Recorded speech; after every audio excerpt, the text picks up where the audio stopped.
2021.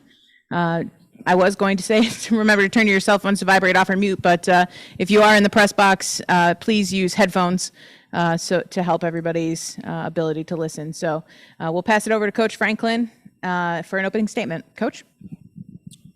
Yes, like always, I want to thank the media for coming out and covering us. It looks like a lot of you guys are upstairs in the press box, and hopefully get a chance to interact with our players outside later on today. I think, a lot of you guys I got a chance to interact with at Big Ten Media Days. So once again, we appreciate that. It's great to be back out at practice on the grass with the guys running around. I think we've had a really productive off season and summer. Obviously, from an offensive perspective with Coach Yursich and what we're doing from an installation standpoint, the changes in the NCAA rules have helped with that in terms of, some of the walkthrough things that you're able to do. So that's been really helpful. The terminology that we were able to keep the same, and I think that always helps. So far so good, and I think obviously the staff that we got around him has helped too. So excited about what we're going to do offensively. Excited about our identity being similar to what it's been for the majority of our time here, back to spreading the field, making people defend 53 1/3, creating explosive plays, trying to put as many defenders in conflict as possible. So excited about, kind of getting back to our identity and who we've been. On defense, obviously the consistency that we've had with Brent Pry and our defensive staff has been huge. Brent has obviously led the way there for a long time here at Penn State and with me for a long time. So really, really excited about what we're doing there. On the defensive side of the ball, just continuing to build our foundation in what we've been able to do from a fundamental standpoint, from a scheme standpoint, from a technique standpoint over the last 8 years. And obviously we've recruited well as well. So the new staff members on offense and defense with Coach Poindexter, on defense, I guess is the main new guy on defense. John Scott's now been here for 2 years. And then on offense, obviously, Mike Yursich is the biggest change. So I think those guys are doing really good things and excited about that. And then, Coach Lorig on special teams, having all three of those specialists back and the experience that they have gained. And, Joe now going into his second season and understanding how we operate, me having a better feel for how he does things. We got a long history together. I don't know if you guys know this or if I mentioned this before. Me and Joe were roommates, I think, in 98. I don't know if that's accurate or not. Either way, a long time ago at Idaho State, we were roommates. So we go way back. He's doing a great job for us. And I've been really pleased with our leadership. Our strength staff did a great job in terms of preparing our guys. We're either bigger, stronger, and faster than we've ever been, or we're part of the argument pretty much in every category or metric, however you want to put it. So I like where we're at. The first day of practice yesterday went well. You guys will get a chance to see a little bit of it today. But we couldn't be more excited to be out there on the grass, working together. The plan for having a full Beaver Stadium, competing, in the Big Ten, opening up obviously week 1 with Wisconsin, tremendous challenge. And then being able to get back here at home, in front of our fans, which we haven't been able to do for a long time. So again, appreciate everybody being on here. Look forward to the opportunity to answering everybody's questions. And, hopefully we'll be back in person sooner rather than later. We'll start with Tyler Donahue. Hi, James. How are you? Good, Tyler. How are you? I'm great. Wanted to ask about Jesse Luketa. Where will he be practicing within your defense this month? Yeah, so it's not really a monthly deal. We're gonna kind of split his time, and I would say probably more of his time will be spent at defensive end in training camp, just because he has such a foundation and history at the linebacker position already within the same scheme. So we want to get him to the point where he's really comfortable and effective in what we're going to ask him to do at defensive end.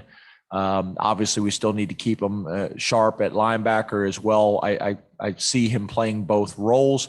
And then I think there's some things that we can do with packages to take advantage of that, where people aren't sure whether he's playing a linebacker in our scheme or a defensive end, and how they're going to account for him in the running game or how they're going to account for him in pass protection. So there's a number of reasons, that we're doing it. One, to gain an advantage through a guy that's got a unique skill set, and also to help us with some depth.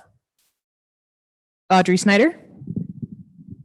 Hey, James. Going off of that, wanted to ask you about the rest of your defensive ends. Between Adisa Isaac, Nick Tarberton, the rest of those guys, is that group developing as you had hoped, or where do you kind of think they stand? Yeah, so I guess lead with Adisa. Adisa will not be available. I think you guys are aware of that. I know our local media is usually pretty aware of the pulse of our program, what's going on. Adisa had an off-season injury, not during football training, but had an off-season injury, and he will be most likely not available for the season. You guys know, typically I don't get into injuries unless it's something that are going to keep them out for a significant amount of time. He is doing unbelievably well, so you never know the way medicine is now, and Adisa's been phenomenal in terms of doing what he needs to do to get back as quickly as he possibly can. So you never know, but he'll be out for a significant amount of time. So you talk about Tarburton, kind of Lucetta and Vanover.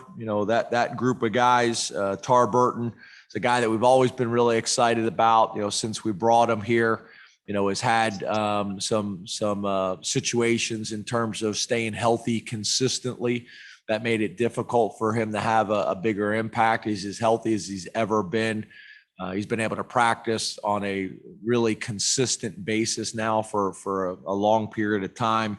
And he's got such a great motor and intelligence, and he's physical. So we're excited about what he's going to do. You're going to see obviously an increased amount of playing time and opportunities for him. We already talked about Jesse Lucetta. Amin Vanover is a guy that we look as a swing guy that can play defensive end, which he did all last year, or D tackle. He's got the size and the growth potential to play inside, but he's also got the quickness and the understanding and the scheme at defensive end, and what we're asking those guys to do. On the other side, AK Ebikidi, is obviously has been kind of rave review since he showed up on campus. Has tested well, has gotten bigger and stronger, and obviously he's been a very productive football player over his career, and we plan on continuing that and really taking it to a whole nother level. So Smith Vilbert's a guy that there's a lot of excitement about right now. Obviously we've recruited Smith, ended up having a really strong senior year, came on, was a fairly high level basketball player out of high school, has the body type and athleticism that you're looking for. And, he continues to take strides, and there's a lot of excitement about him. And then Zariah Fisher, another guy that we recruited knowing that he could be a linebacker or transition to defensive end. I think Zariah is 260 plus pounds right now and still looks somewhat skinny. Really long arms. He's gotten great in the weight room. We're expecting big things from him. And then there's some other young guys, that I won't list at this time. But after one day practice, you think maybe some of those guys may be able to factor in. So, when I go through this for the players and for the media, it's not a foregone conclusion that somebody can't win a starting job, or somebody that I didn't mention can't earn a more significant role over the next couple of weeks. Mark Brennan. Hey, James, I wonder if you could give us a little heads up on what's going on with your interior linemen, especially Eric Wilson. And just on a semi-related note, how much scrambling had to be done to keep this thing going, the media day, with all the shifting stuff? And are you looking forward to actually being able to do these things in person sometime soon? Thank you. Thanks, Mark. Yeah, so when you talk about interior offensive linemen, we think we got a really good group of guys that are competing for those three inside spots at guard, center, and guard. So you're talking about, a combination of Wiggin, Miranda, Scruggs, Wormley, who's kind of really come on and factored in, Zalar, Des Holmes, Eric Wilson, and Dawkins. That group. We think there's obviously there's other guys that could factor in there. But that's a group that we think there's going to be tremendous competition from. And there's going to be a lot of moving parts there until we figure out how to get the best five on the field. And then not only that, who's going to be the first guy inside? Is it going to be truly a right guard is backed up by another right guard? Or is it, if you talk about the three interior positions, is it just the next best available who could play either side at guard or center? We'll see how that kind of plays out. It's not as simple as people think. The footwork is different. The stance is different. So some guys will be able to do that and have the flexibility, and some guys we may feel it's just better off that you just stay at one position inside. So although the assignments and everything are pretty much the same, it's still different from a footwork perspective. So I think that'll be great competition. When you talk about kind of all the hoops and jumps and hoops that we've had to jump through over the last year to give you guys the information and the access that is needed. Obviously we've learned a lot. Today's a really good example. That we have the ability to use Zoom if we need to. I think I would love to get back face to face with you all, especially the local media that works with us day in and day out, 365 days a year. We want to be able to give you all the access possible, and being face to face, I think, helps with that. It could be a combination of being outside. Maybe doing this outside in that type of setting, or it's coming to some type of agreement to come inside and have a conversation where we're all willing to share our information. Obviously, we can't mandate that, but if people want to and are comfortable sharing it, and the local media all get together and you guys are comfortable doing that, maybe we can work something out. That's kind of above my head and how we would handle that and what we would do. But I want you to understand, for myself and Chris and Greg, we just want to do everything we possibly can to give you guys, as much access and as much face time as possible. Joe Giuliano. Hi, James. Hey, Joe. Two questions I have. One, what is the main difference in Mike Yurcich's offense from what you've been running prior? And the second one is, how has Sean Clifford adapted to some of the new stuff, concepts that you're working with? So when you say prior, Joe, are you talking last year, or are you talking really since we've been here? I guess going back to Joe Moorhead, I would think. Yeah, I think it's similar to that. I think if you look, even when we first got here at Vanderbilt, we had a lot of spread concepts. Then we kind of took it to a whole nother level with Joe. So we're back to that. And, that's really kind of who we've wanted to be the entire time that we've been here. And, with the athletes that we have at receiver and at tight end and at running back, that was another big part of it, is just getting as many guys involved, getting as many guys touches, getting as many guys in space as possible.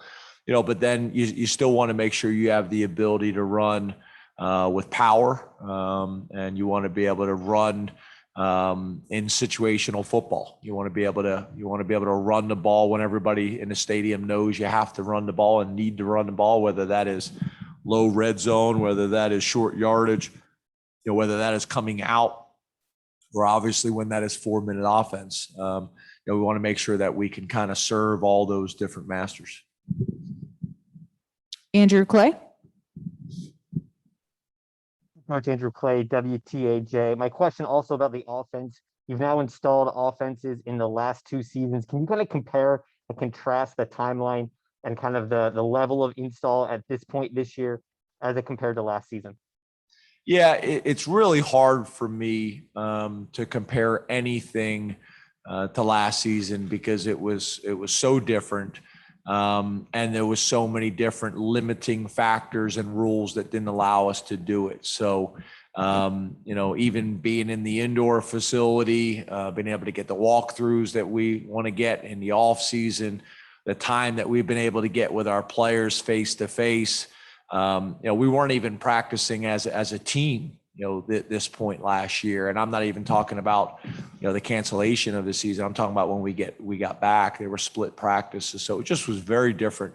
So it's hard to compare anything to how it was last season. I don't think that's necessarily fair, to some of the coaches, that were put in that situation last year. But I love where we're at. We're way ahead. I think, the conversations that I've had with Brent Pry and Coach Yursich in terms of how we install, this isn't just like the Wild West where, some programs just kind of roll the ball out and go. We try to keep it as structured as possible so our defense can be prepared for what they're going to see at practice every single day. So our offense can be prepared for what they're going to see every single day. And do it no different than a teacher with a lesson plan, right? Part whole and build up to it. So you're getting more base looks early on, and then you get into more of the blitz and exotic looks as you grow. But I will say this, we're probably more aggressive than we've ever been in terms of the number of defenses we're seeing early in camp, and the same on offense. Part of that is, I think, just kind of the style that we want to play and how we want to do it. And part of that is how we've been able to maximize the offseason walkthroughs from an NCAA and Big Ten perspective. Corey Geiger. Hi, James. This Hi, Corey. may be a little similar to what was just asked, but I'm curious how long you think it could take for the offense to really be what you hope that it will be. The 2016 offense was great, but it took a few weeks for that to happen. So what's your realistic expectation for what this offense could be early versus middle and late season? Well, to your point, based on our schedule, it better be early, right? I think everybody's aware of that, So I think we've approached it that way, right? Whether you like to admit it or not, when the players see that game to open the season, it has an impact. I think the coaches always try to have a sense of urgency. We try to run a program where our players have a sense of urgency, and it's not really dependent on the opponent. It's about our process. But we need to be shooting on all cylinders, come week one. And that's how quickly can we learn? How quickly can we gain confidence? How quickly can we execute in really all three phases? And what type of positions can we put our players in, in Beaver Stadium or over at the last practice facility to give our guys the best chance to be able to walk into Wisconsin Stadium and feel prepared and confident for that environment. I know I'm excited about it. I've never been there. Obviously, you guys know I lived in Wisconsin when I was with the Green Bay Packers. So I have a lot of familiarity with the program from that. And obviously now being in the Big Ten and watching what they've been able to do in the few times that we've played them. But I just haven't been there yet. We played them, I think, once at home and won the Big Ten championship. So we're looking forward to the opportunity and seeing the environment and getting another experience in the Big Ten. Allie Berube. Hey, James, how are you and your family? Good. How are you, Allie? Good. Thanks for asking. Of course. My question is about kind of the way that fans are looking at this season as kind of a return to normalcy. What do you think, in your mind, the state of Pennsylvania, the student body, the fans need to do to make sure that we can have 107,000 people inside Beaver Stadium this season? Well, I think the first thing is, I hope that everybody understands, we're probably not and never will in terms of just turning back to normal. We all should have learned something from this. We all should have grown from this. I know Penn State has. I know Penn State football has. We've made some modifications. We've taken advantage of new technology. We want everybody to have an unbelievable experience, and we want to get back to sold out Beaver stadiums come our first opportunity. But I think we also have to, we all have to make some sacrifices, right? Our fourth core value is sacrifice. And if that means we all have to give a little something up to do that, I would hope for us to be able to get back together in there in a family reunion and tailgating and an increase of 250,000 people in town, and what that means to the state and what that means to the community and the businesses and the restaurants and bars and hotels and just for the experience, right? The experience here in Happy Valley. So, this is not a political statement. It's become a political issue. And I think I want to make sure that people understand that's not what this is. But the more people that can get vaccination, whether you completely agree with it or not, maybe to protect others. I think you guys know this kind of hits very close to home. My daughter's actually in the hospital right now. So these things hit really close to home. So, I just think the more people that can say, look, whether I completely agree with it or not, I'm going to get the vaccination. I'm going to wear masks when appropriate, and give us the best opportunity to be in that stadium and as close back to what we describe as normal as possible. Because I think we have all seen, we already went through this once. There's some mask mandates out there now that are coming back. There's some variants out there. So, obviously all of us kind of making some choices and sacrificing together is going to give us the best opportunity to fill that stadium up, to have a home field advantage, be able to bring significant impact to our community and our state. And to be honest with you, I'd love our students and the people in Happy Valley and my players to be able to experience it, because last year was not a true Penn State experience. So I am asking and pleading for everybody to do everything they possibly can to give us the best chance to get back to what you mentioned in the beginning, how we would probably describe normal. Thank you. Eldon Hayes. Hey, James, how are you? Good. Hey, earlier this spring, I spoke to Sean. I'm sorry, could you start over? You're a little muffled. Can you hear me now? Yes, sir. That's much better. Thank you. Okay. Earlier this spring, I talked to Sean about having 4 different offensive coordinators during his time here. From your perspective, being a former quarterback, what are some of the challenges and benefits that provides for having that much turnover in that amount of time? Yeah. So I'm gonna kind of hit it from both perspectives. So I think the first thing is, obviously you'd love to have as much so that you can just continue to build on the foundation. You can just continue to build and evolve and grow. And even with this same offense, you're still going to tweak some things and make some changes every single year to grow the package, to expand the package, to maybe emphasize an area that you think you can grow in, and obviously to play to your team's strengths and maybe hide some of your deficiencies. I think that's the first thing. But I do think there's value. I really do.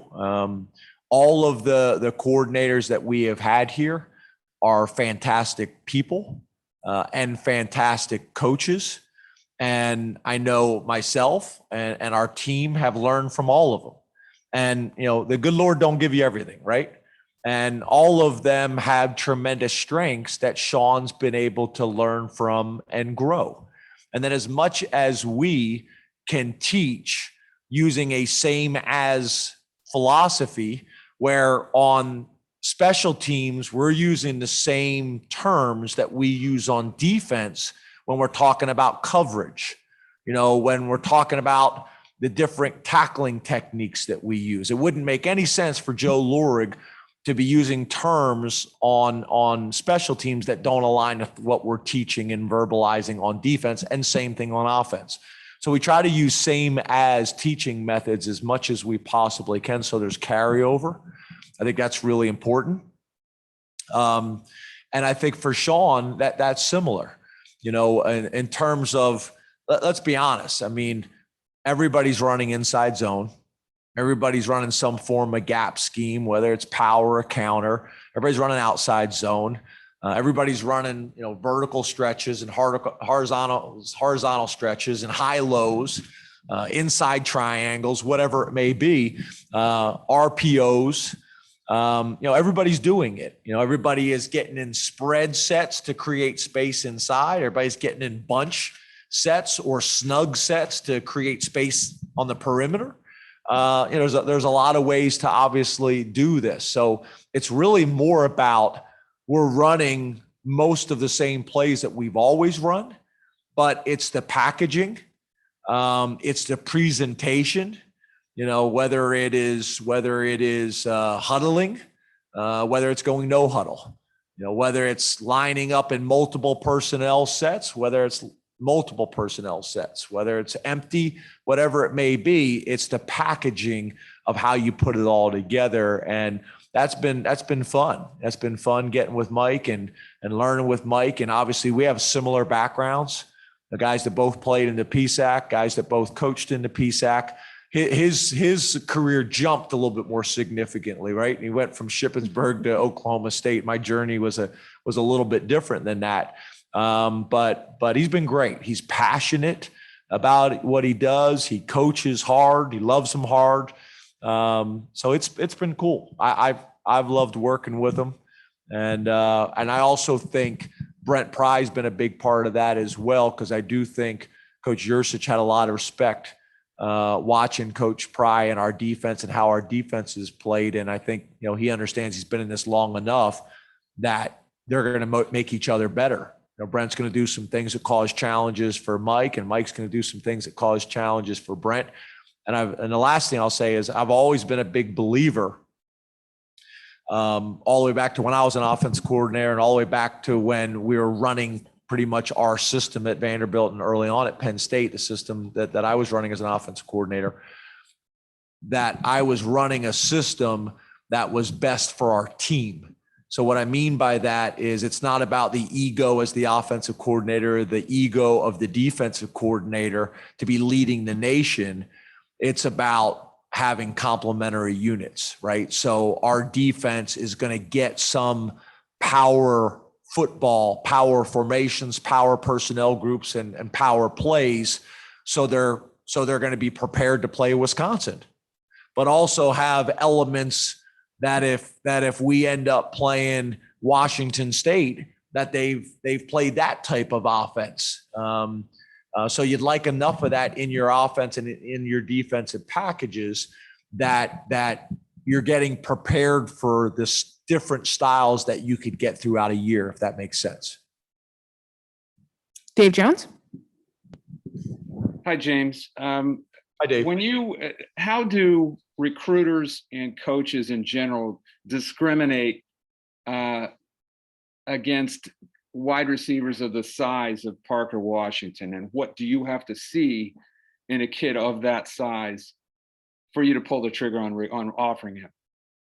Yeah, I think it's a fair question, and I guess the way I would say, Dave, it's probably no different than any other walk of life, right? If you're deficient in one area, whether it's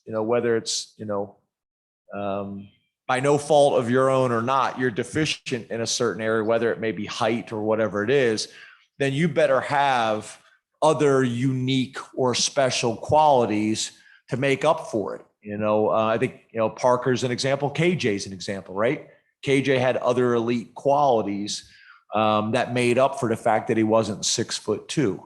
And I think Parker's similar in terms of, you look at Parker's intelligence, his ability to learn the system as a true freshman and play, at a pretty high level without, a whole lot of mistakes from an assignment standpoint.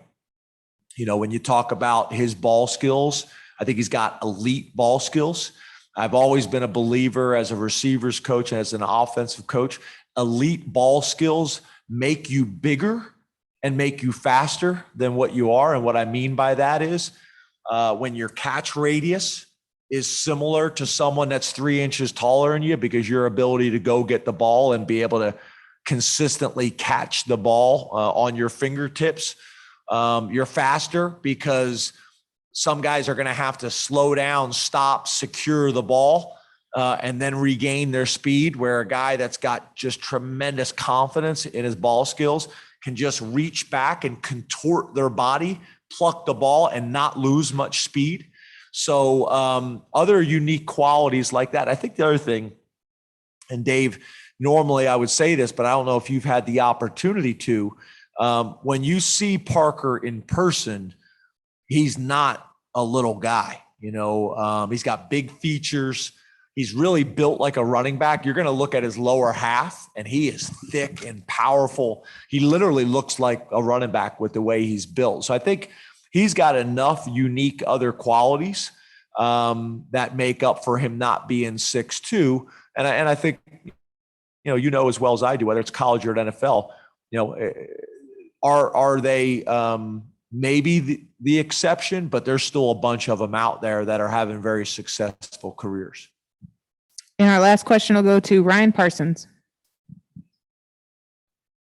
Hey, James. So just going back to the, Ryan. top-heavy early schedule. Hey, do you guys have a game plan for getting game speed reps for some of the backup quarterbacks, since up to this point they don't really have that?